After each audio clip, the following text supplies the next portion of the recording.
Hi, welcome to FluxBuilder, a drag-and-drop app builder. When setting up Apple login on FluxBuilder, but not sure about the iOS bundle ID and Apple account team ID, follow these steps. Go to developer.apple.com.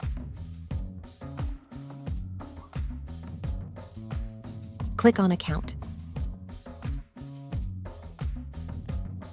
Select Membership Details. This is your team ID. Copy and paste it into FluxBuilder.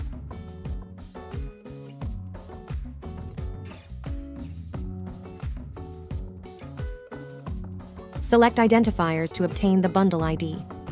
Find the identifiers with the name you've created. Ensure that the bundle ID matches the one in your Firebase project.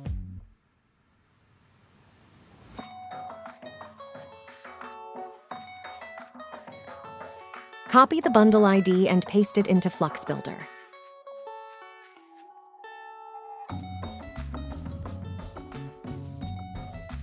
Don't forget to click Apply and Save after each design and feature update.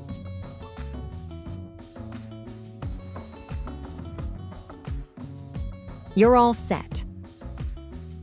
That's all. Let's subscribe to this channel and press the bell icon to get new videos for free. Thank you.